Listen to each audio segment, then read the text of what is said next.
Welcome to Single Leg Parlay College Week 10 review. Yo, this past weekend was madness. It was a lot. A lot of teams lost in incredibly embarrassing fashion.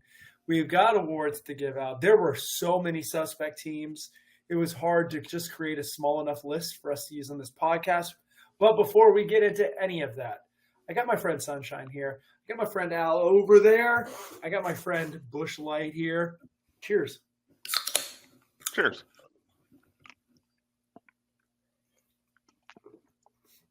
So, record-wise, we did great as a team. 23-18, 56.1%. Most importantly, it is our third consecutive profitable week in a row. Hell yeah, go boys, because I was useless. I was 2-5, bringing my record down to 53% for the year.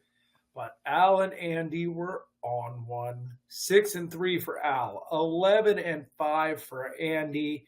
Danny was 4-5. Not bad, not great, right? He's definitely paying to play, but all in all, that puts all of us above 500. And puts us as a collective, I think, 52%. So we're right at that big number. So hell yeah, boys, we did it. We're back. We're back, man. Let's make some money. Let's finally make some money out of this shit this upcoming week. Finish strong. So before we give out any of the awards, actually, let's have a special award, right? I'm going to have a special award. This bill may go against what we do for the Kaiser Soze, but Saturday was a day of shocking results in college football. A lot of ranked teams, and especially one conference in particular, lost in wild fashion. Now, I want to know what you guys think. Let's call this two in the pink. What team shocked you the most this weekend? Which one would you give your two in the pink award to? Oof. Let's go with Al. What game? Yeah. So honestly, even though the outcome wasn't that shocking, I still think the Florida-Georgia game was pretty impressive. Well, I don't know. I guess it depends on which side you're looking at, right? It was either impressive that Florida was hanging with Georgia or a little bit embarrassing that Georgia was playing down to Florida. But genuinely, I think Florida's a pretty decent team, and I think Georgia is overrated, and it kind of played out that way until Lagway went down with an injury, and then, a walk-on had to come in and finish out the game and got kind of away from them there. But I really would have liked to see a healthy 4 quarters from Lagway. What would have happened? That would have been a fun one. Yeah, this is where I hate the idea of transitive property football, because everyone saw Florida get their pants pulled down week 1, right? It was bad. But you're allowed to get better. Teams can get better. I think Napier's done a pretty freaking good job with a team that was kind of on the ropes. He benched a 5th-year senior in Graham Mertz to go with DJ Lagway. He's made some defensive adjustments. That team is good. I do have a very serious question. Carson Beck has thrown like 11 picks in the last 5 games. He can't be a first-round quarterback anymore, right? Like, there's no one could consider that guy for a first-round grade. Right, I would be shocked. Yeah. It's almost like I don't think he's been up there for a while. Is he a senior or was playing? No, he's a junior, but they were all saying he's going to be a top 5 pick because he had shown his tutelage and everything had looked good to this point. But boy, not having Brock Bowers or Lat McConkey looks like it's fucking brutal for that dude. That dude's seeing ghosts. Those guys both doing great in the NFL, by the way. So legitimate NFL talents and not just dudes that failed up. So, Matt, what about you? What team shocked you the most? It's Navy. I cannot understand for the life of me. Navy lost bad to Notre Dame, right? Notre Dame and Navy play each other every year. I think Notre Dame's well adjusted to play an option team because they can beat those slow plotting, heavy running teams. It's when you get more skilled than them. I feel like Notre Dame lacks. You can't lose to Rice, bro. You cannot lose to Rice, especially because there had been high hopes about you can throw the ball now. You can do these things. You cannot lose to Rice by double digits. It's not acceptable, especially when we know that this Navy team is good. This is one of the best Navy teams in a long time. I think, Chris, the sad part, obviously, with them having lost last week was that we weren't going to get an undefeated Army Navy game, and I don't think either team's going to go into that game undefeated. So, I mean, I don't know. It's what it is. It's a hangover from getting banged around by a Notre Dame squad that is bigger and stronger and more physical, and then you got to deal with the bruises that come with that, and you end up laying an egg against Rice. So, I don't know. What you gonna do? no, I don't know. Chris, what shocked you the most? Maybe they're worried about the election. And they weren't focused. That's true. They know they may be going into battle, not on the field. I think what shocked me the most, and shocked is a weird way to put this, but because at heart, there's a battle for me to cheer for this team, but the way Miami's second half played out as Danny got further and further away from the stadium. That was shocking. If you're a Miami fan and you have anything to do with the games, keep Danny away from as far away as possible. So Danny was attended. He was in the stadium for Duke Miami. Duke, I think once Duke took a lead, or maybe I don't know if they took a 2-score lead, but they definitely took a lead. And Danny just bailed, took the family, the kids, and said, "We got to get out of here." And as he was driving away from the stadium up to Boca, so I don't know, what is that, 45-minute hour drive, something like that. It's like every minute's Miami score. And I told him, I was like, drive faster and we might cover. And lo and behold, they covered by 1. So yeah, it was no. I mean, like he sent, like he was like, "Oh, he was like, I just got to Broward County, and like something bad happened." He was like, apparently that's not far enough. But when he reached Palm Beach, like he got a touchdown. Yeah. And then like it just kept climbing as he kept getting closer to home. It was really funny to keep seeing those messages and watching that score. Yeah, it was fantastic. I've never felt so good about a bet and so bad about a bet within a 45-minute to an hour range in my life. I was like, okay, I know Miami's going to win, but they're going to have to pull this one out. And boy, that 21.5 evaporated. I mean, that's the 21. The 21 felt so good too for like 3 quarters, and then all of a sudden it's like, oh, they're not covering anymore. Yeah. I don't know what it is. And Mario tried to give it back. It's Miami game in a nutshell. Mario tried to give it back with some dumb shit to really run it up on Manny Diaz at the end, and that almost really played for everyone's favor because that thing looked like a pick six. And you almost hurt your quarterback with your stupid ass. He's fucking coach. He sucks. Sorry, Miami fans. He's a bad coach. But Cam Ward is. I like the players. I hate the guy. He sucks. All right. That was the 2 in the Pink Award. That was a great one. I'm glad we added it to our repertoire. Let's get back into the normal proceedings. Every week, we like to give out 4 awards. Most impressive, Kaiser Soze for a team that was the most suspect. Boy, was I wrong. And then the special award, a little bauble you put on the mantle every week and say, wow, that is a special occasion. Let's talk about most impressive teams. Chris, I'm going to start off with you. What you got? I think the most impressive team to me this weekend was South Carolina. Everybody's talking about how bad Texas A&M played. Nobody's talking about how good South Carolina played, but they put up 24 more points on those guys. It was 20-44.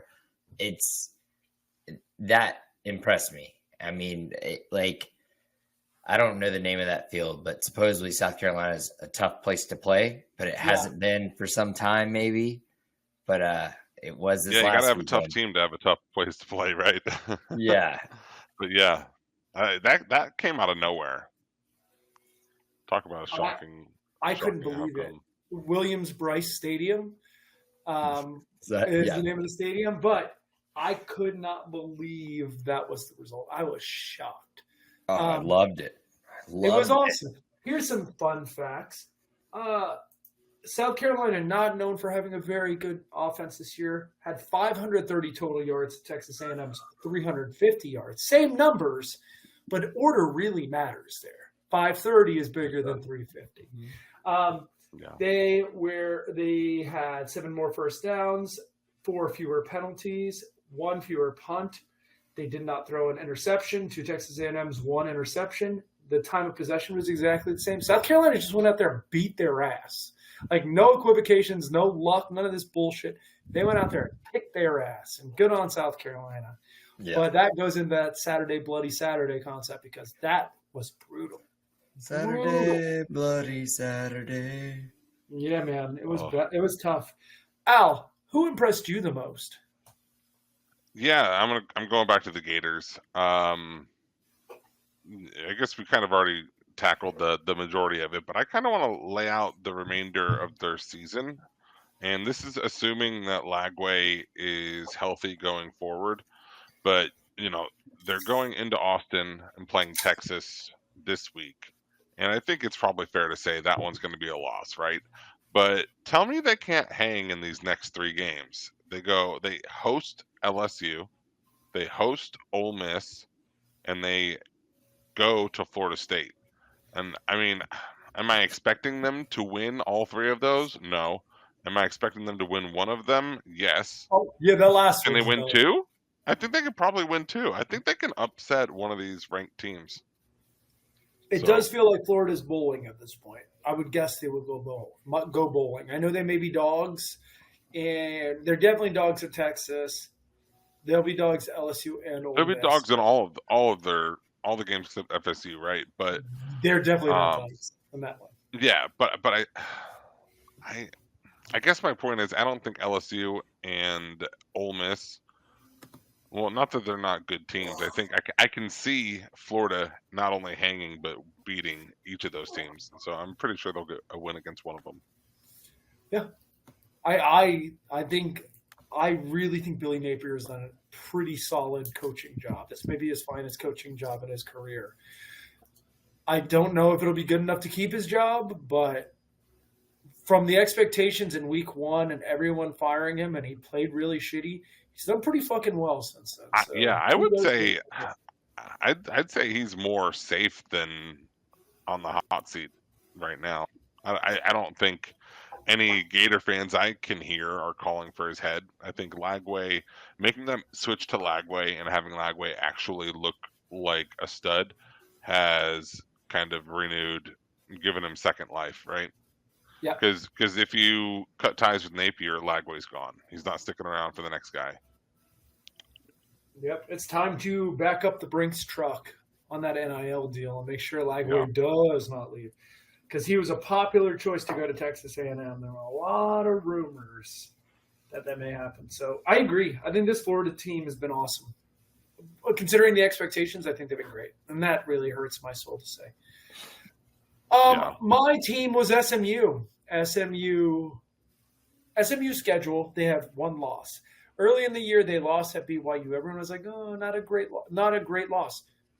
It's playing out to be a pretty good situation to lose to BYU on the road because that's their only loss. They're 8-1. Rhett Lashley has played Narduzzi's defense 3 times, and not only does he cover all 3 of those, he smokes their defense. So I guess I shouldn't have been surprised that they went out there and put a hurting on Pitt. SMU's good, man. They made that change from Preston Stone from game 1, the one that almost lost to Nevada, to Jennings, the quarterback now. And it's like a fucking wagon. Their offense has really, really exploded. Hats off to Rhett Lashley. Hopefully, I'm rooting for him to be the next coach at Florida State next year. So let's go. Go give me Rhett Lashley. Get rid of this bum. Yeah, I mean, that's so that one's going to come up in a little bit, actually, for me. They're getting my award. But I mean, they lost early in the season, and so it feels like everyone's kind of forgotten about SMU, and it's like, oh well, it turns out they've ran off like 8 straight wins, and they're really good. So it's time to start giving them their due. They need some flowers. Those Mustangs need some flowers. All right, let's go to the Kaiser Soze. What team was most suspect this week? Al, start us off. I'm actually going to chime in with Andy's most impressive and his Kaiser Soze because okay, really sorry. So he added some notes in here, even though he's not on the pod. Andy's most impressive was Miami's performance in the second half, and his Kaiser Soze most suspect performance was Miami in the first half, which I think is very funny and apt. And thank you, Danny. Danny, the real MVP for bailing Miami out, leaving the stadium, getting as far away as he possibly could. He had to go 2 counties away to get that dub, but he did it. It's really dedication to the team, right? He sacrificed himself in order for his team to win. I always thought he always talks about him being the curse, and I always thought it was bullshit until this weekend. And then I realized he's right. He is the curse. Yeah, he's the problem. It's him. Sometimes it's the anti. But to go over my Kaiser Soze, I'm giving it to Iowa State. Who lost to Texas Tech. I don't know. Did we already go over that one too? I guess there were so many different games. No, we didn't. Go for it, buddy. But they really shit the bed. And kind of deservedly so. I feel like they were a very, what's the word? I guess suspect fits the bill, but, they did not feel like, they felt fraudulent being an undefeated team. In the midst of the other unbeatens that are around. So as a little teaser, I think they might be losing this week too. Who do they play this week? I haven't pulled up Iowa State. They are at Kansas. And I know Kansas stinks, but if you look at their last few games, they've kind of gotten their act together lately. So little Iowa State hangover going into Lawrence, I could see it. I don't know what to make of Texas Tech. They're Jekyll and Hyde. Yeah, they for sure. Lost they're 4-4. 4 wins, they look great, and 4 losses, they look like trash. They almost lost to Abilene Christian, but they won by 1. Get smoked by Washington State. Then they beat Arizona State, Cincinnati, who's turned out to be a pretty good team. Arizona, I don't fucking know. They should be on the suspect list. I didn't choose them as Kaiser Soze. But that shit is suspect. Everything going on there. Then they lose to TCU and lost to Baylor by 24 the last 2 games. Yeah. I don't know what to do with Texas Tech. Like, you want to talk about transitive property? I don't understand this team. They don't do anything. But kudos to them because that's a big win. That's a huge win. They're like a bad Arkansas. Man, I would love to watch Arkansas Texas Tech because I have no idea. You could give me a variety of outcomes and I'd say sure. Like Arkansas wins by 90, okay. Texas Tech wins by 47. You could tell me that one ended 56-0, and I'd say which team won. Yeah, I have no idea. That's exactly it. That's a fun one. But I agree. Iowa State was in the driver's seat in the Big 12, and that conference is a fucking disaster. I'm going to go next. This is a fun Not to derail us too much, but we can circle back to it. But does the Big 12 get the 4th bye in the playoffs? You think there's a choice? There's a chance Boise State jumps them? I think that's a real possibility.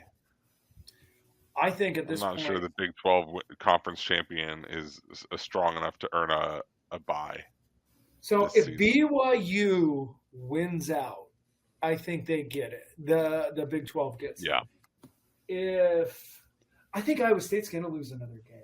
So then you're looking at a Colorado with 2 losses, Kansas State with 2 losses, Iowa State with 2 losses, and then BYU needs to win out. I don't see any situation. I think if Boise State keeps handling business, boy, they're handling some fucking business. I think they'll get the 4th spot, that 4th bye, which would be awesome. Yeah. I mean, either way, that sounds crazy. Either BYU is the 4th seed or Boise State is the 4th seed. It's like, what are we? I love it. It's like 2007. I'm starting to fall in love with the playoff. It's going to be great. My team is from the same conference, and they were incredibly suspect. Kansas State, what is you doing? You cannot lose to Houston. Now, statistically, you were far better than Houston. I didn't watch this game. Like I said, it was a night game, and I was doing shit. But the team stats are you outgained Houston by 105 yards. 95 yards. You had 11 more first downs. You were far more efficient on 3rd down. You had 75 total plays to 52 plays, and you were -1 in the turnover margin. I got to rewatch this game because I actually don't know how they lost, unless that turnover was massive. That one that they lost. Yeah, it's got to be Avery Johnson just like not being him. Turning the ball over in key situations after like 15 play drives, but you cannot lose. That Houston team stinks. They fucking suck. Yeah, there's no way you should lose to them. So. Kansas State, you're suspect, buddy. You are super suspect. The Big 12 is suspect. Incredibly suspect. Yeah. 1,000%. Chris, what is your Kaiser Soze? Well, Matt, I think my Kaiser Soze word, who I think is suspect, is college football as a whole, Matt. It's really it's kind of lost its luster. I'm not really into it that much anymore. I've been watching a lot of bowling, cornhole. I've been filling my Saturdays with needlepoint. I picked up needlepoint, getting pretty good. I mean, just college football. I mean, what is it anymore? Like, what are we even talking about? Yeah. I agree. We're celebrating the minor leagues of football now. Yeah, come on. Small towns across Like, America. is FSU even college football? Who knows? Who knows? I'd be more interested in watching FSU needlepoint now. I want Chris to teach needlepoint at FSU. Yeah. And I hope we win the crocheting contest. Could you imagine the gossip at a needlepoint club? It's got to be like off the wall. Al, the tea at needlepoint like club is outrageous. 65-year-old ladies spilling literally talking about Janice. Just tea is everywhere. Oolong and gossip. No, college football. I hate it. I know Al can enjoy this season. Great, good for you. I hate it. I hate it so much. I cannot wait for this season to end and put this Florida State team out to pasture because that's where they deserve to be. So this weekend, I was at a park and I was looking for a parking spot, and there's a guy that Matt and I knew in college, and he was over there, and I knew it was him, but he wasn't looking at me, and so I said, "Go Noles!" And without him even lifting up his head to look and see it was me, he just said, "Man, we're trying." And he got his kid out of the car, shut the door, walked away, never even looked at me. Yeah, I wore my Florida State shirt on Sunday when I was I had to go move some stuff to a storage unit. This guy was like, "You're a brave man wearing that shirt." I'm like, "Yep, just trying to survive, buddy. I'm trying to survive. I'm just got this shirt on for moving day." It's not great. But you know what is? Well, actually, let's talk about other things that suck. Here's a segment we like to call Boy Was I Wrong. And I'm going to start off because I was astonishingly wrong in these 3 bets this week. I bet Pittsburgh to cover +7.5. I think they lost by 20 to 30 points. I chose Nebraska to win. I'd laid 7 with them.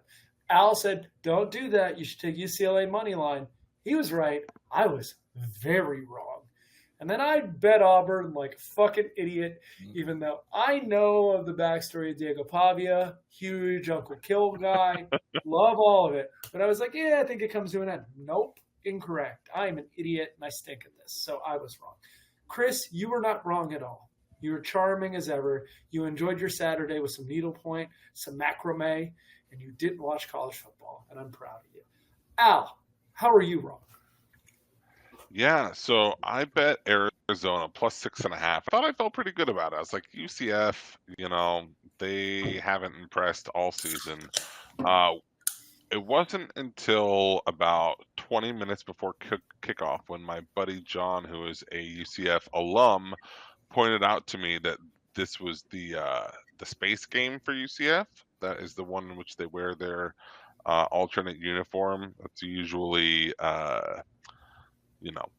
all done up outer space, stars and galaxies and all that sort of shit. He also mentioned that I believe they're 7-0 in space games. This one, I thought I had a chance to backdoor it, but they lost by 44 points. So close. I just needed the quick 5 unanswered touchdowns to get there and just couldn't quite pull it out. You're so close, though, buddy. You're so close. Dude, UCF has cycled through quarterbacks. It seems like number 4 was the winner, Dylan Rizek. Dylan Rizek, yeah, 20 of 25. No, 294 Dylan. I almost said it. Yeah, that Arizona team stinks out loud. They suck. They suck. God. I was really excited about them. Fafita, McMillan. I feel like I said it a million times. Stinks. Yeah. And I stink because my predictions have all. I thought they were going to have a bounce back game. I thought they were due for one. And I think UCF probably doubled their point totals on the season this past week. So I don't know if they scored 60 points going into this game. But lesson learned, I guess. Yep, you win some, you lose some. Let's give our special awards out. What do you say, boys? Oh, I'm sorry. Andy was very wrong about Ole Miss Arkansas under 56.5. There were 45 points scored in the first half. Ole Miss covered that number by themselves. I believe they had 63 points and put that baby to bed real quick on Saturday. Ole Miss looked good. There's a few teams that did look good. Oregon looked good this weekend. I think we should give some teams their flowers. Oregon's running the table. Who do they have left? They have like Washington. Like that's the hardest game they have left is Washington. They play Maryland at home, Wisconsin on the road, and Washington at home.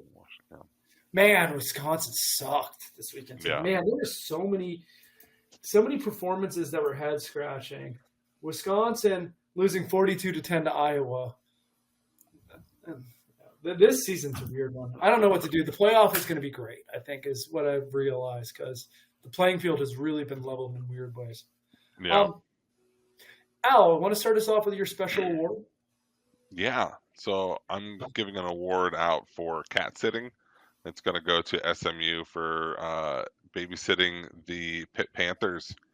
They laid it to them. So undefeated Pitt Panthers lost 48-25, laying 48 points on an undefeated opponent. Pretty good.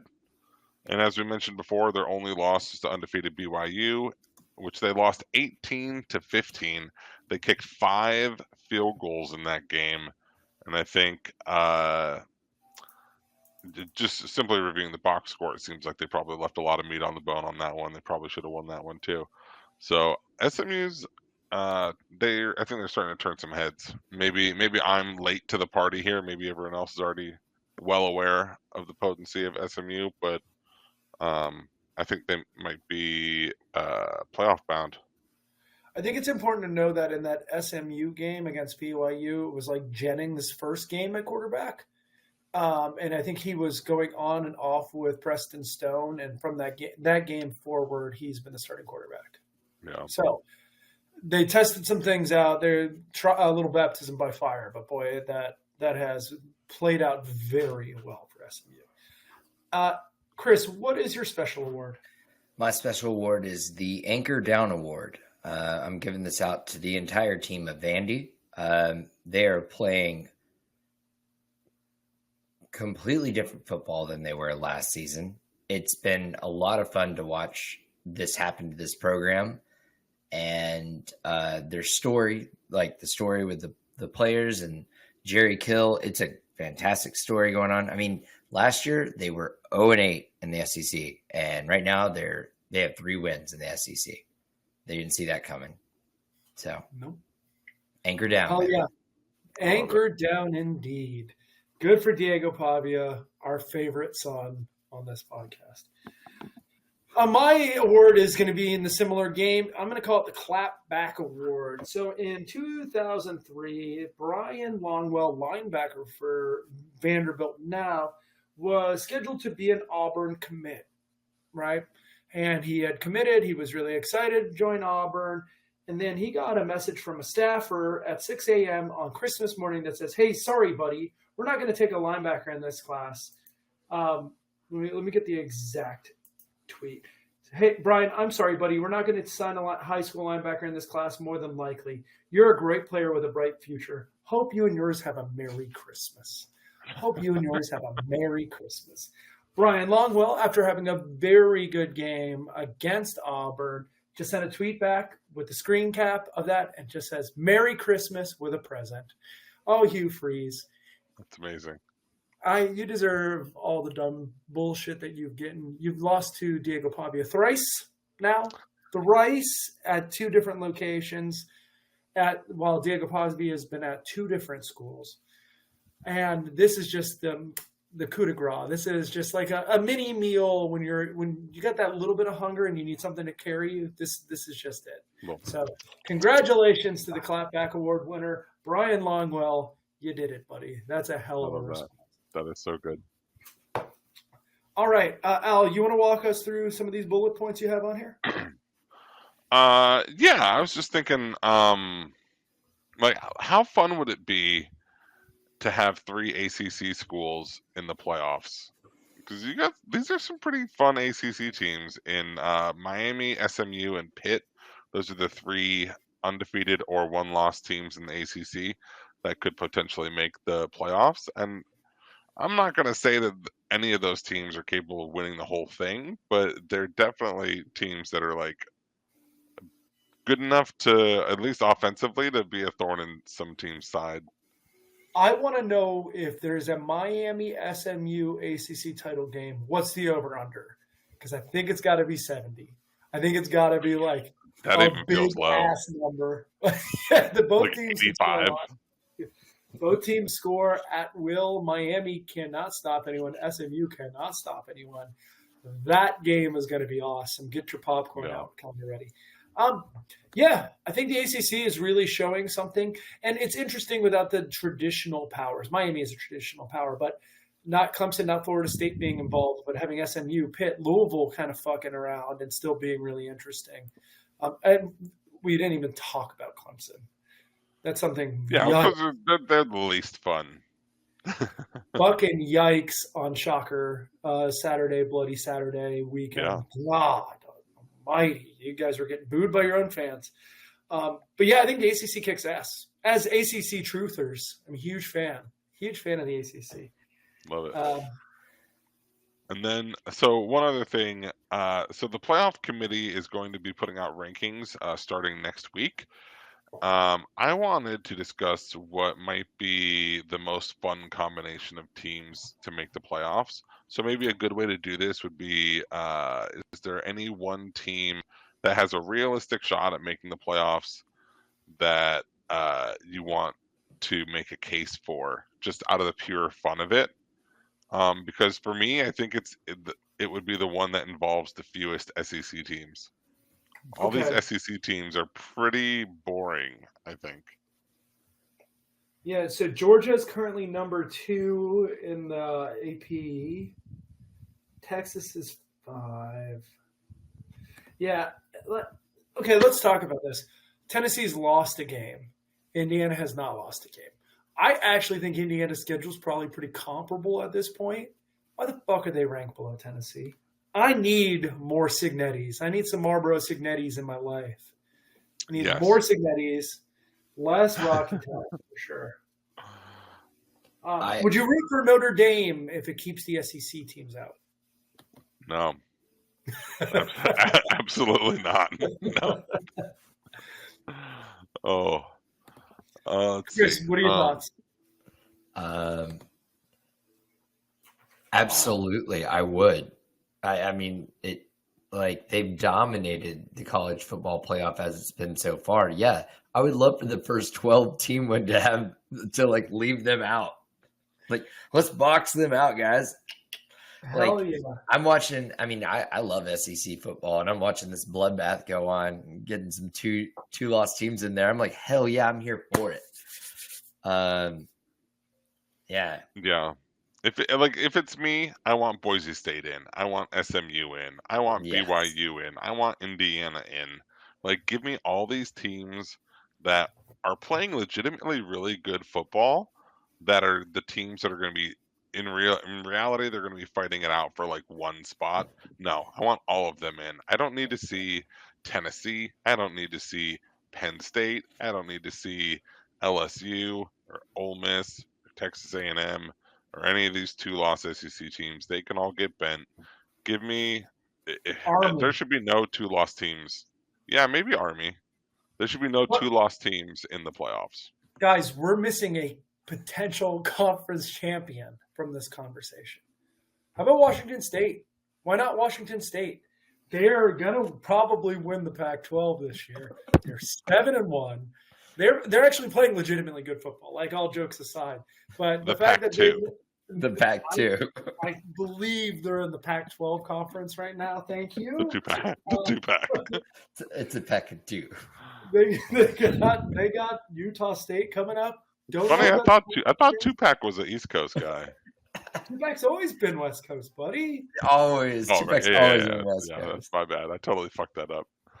Oh, cancel me. Get me out of here. I do think, okay, but I think my scenario that I would like the most if Washington State makes it, because they're a man without a land. They barely have a conference. They lost all their top recruits, including Cam Ward, just going down to Miami Yeah, as true. geographically opposed to where Washington State is. They make the playoffs. Whew. I want a Miami-Washington State matchup, and I want Washington State to put the fucking Spurs to Miami, because that would be very funny to me. Not funny for you. That but honestly, very no, that would be funny. That would be like that's like I'm a fan of the karma. That would be funny. Washington State, though, at 7-1, they're rolling through the Pac-12 schedule. Yeah, I mean, it's been a bear. Portland State, Texas Tech, Washington, San Jose State. Their one loss to Boise State, Fresno State, Hawaii. That's a tough schedule. San Diego State, Utah State on deck, then New Mexico. Oh my God! Against Broncos boys. No, they're going to end up rolling because they're of a different caliber. Even if those kids didn't transfer out, all jokes aside, there are Pac-12 bodies on there playing in the Mountain West a lot, and that should be unfair. An unfair comparison. So 2 things I want to just touch on real quick. One, which is fun, is there a road that leads to Vandy at 6-3 winning the SEC, or is that definitely not a factor? Let me It would see. take a lot of upsets. Yeah, there's a lot of 1 and 2 loss SEC teams, but I don't really know how the standings sort. No, I mean, because it's going to come down between, like, Georgia would have to lose to Ole Miss and Tennessee to get to 3. Yeah, But so it ain't happening. It would be fun though. A man can dream. A man And then can dream. The other thing I saw was, and this might already be dead, but there was a possibility that Oregon could go undefeated and not win the Big Ten, based on like the way the teams behind them, like the tiebreakers, are such that like it comes down to, I don't know if it's like head to head or like point differential or something. I wish I probably should have just looked this shit up. We should probably just cut this part out. But Well, I don't right know now if it's Ohio State and Penn State. it's shaping up for an Indiana-Oregon battle. And I'm here. Oh, maybe it was if Penn State beat Ohio State, then Penn State would have been undefeated and Indiana undefeated. Then Oregon would have been out due to like some point differential thing. That would have been ridiculous. But Yeah. I think if you're Oregon, you're like, I'm okay with it. I don't need to be. You're in the playoffs anyway. It doesn't matter. What other team I did? Oh, have you guys? Are we going to be rooting for Colorado at this point? Because they have a legit chance to make this playoff because of the Big 12 fuckery that just happened. They do. I'm sure. Why not? I think it would make things fun. But maybe that's just because I haven't watched them at all this year, so I'm not burnt out on Dion.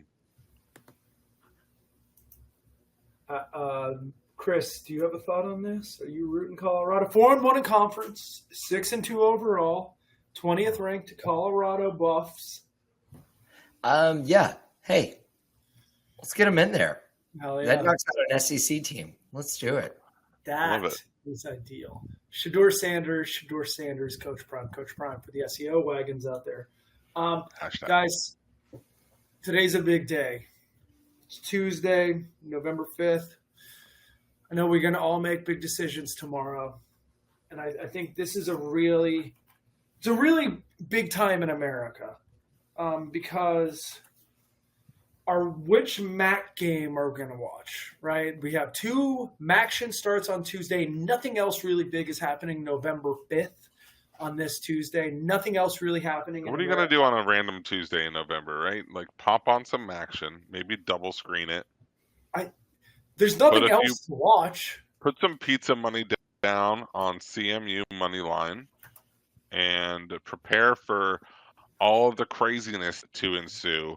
All of the random, vague, crazy posts you're going to see on social media, it's going to be about CMU upsetting Bowling Green. So it's important to know that in times of such American fracture, we can all come together on this Tuesday, November 5th, and realize that we can all be unified, and we will all be unified through MAC football. Nothing else going on that day, just MAC football. MACtion is officially back. Weird day to start it, though, November 5th. Glad it's starting because we need it. I've got nothing else for you guys. You guys have anything else you want to cover? No, I was just really pissed that one of these red MAC teams is not playing like Toledo or Akron or a blue team. The red-blue battle? Man, imagine tie it in a little bit. I wonder if there's ever been one of those things where, like, the game on this team that plays on Election Tuesday, when they win, it always goes Republican or Democrat. Well, there is. It was. So it used to be that the Washington football team, their last home game before an election, if they won it, then the incumbent party would hold office. If they lost it, then the opposing party would take over, and it happened every year from like 1940 to 2000. Not sure what happened since then, if it's been like a yes or no kind of thing. But if you recall, the Jaden Daniels Hail Mary game against the Bears was their last home game before the election. So we'll save you guys the worries. That means Kamala Harris is hitting a Hail Mary tomorrow night. So she'll be your Kamala Harris, huge Jaden Daniels fan, saved her career with one throw of 75 yards. I mean, just think of how much harder she'd have had to campaign if it weren't for that Hail Mary. So she's got it locked up. You can put her feet up tomorrow night. She's got it. Enjoy your MAC football today. You deserve it. All of us come together around the television. Let's put the fighting aside, realizing there's nothing going on November 5th but MAC football on TV. Cheers, everybody. Go to singlelegparlay.com. Get our picks. My picks have sucked. Al and Andy are on a heater. Probably listen to them instead. But make sure you hit that subscribe button. Put your email in. Let us send you money directly in your inbox in the way of proper gambling picks. We'll have some entertainment with your friends. Cheers, everybody. Yeah. Thanks. Cheers. Thanks for listening to the newly rebranded Single Leg Parlay podcast. Visit our website at www.singlelegparlay.com, where you can read more of our thoughts, as well as subscribing to our newsletter to have our picks delivered straight to your inbox each week. And don't forget to follow Single Leg Parlay on all of your favorite social media platforms. Cheers!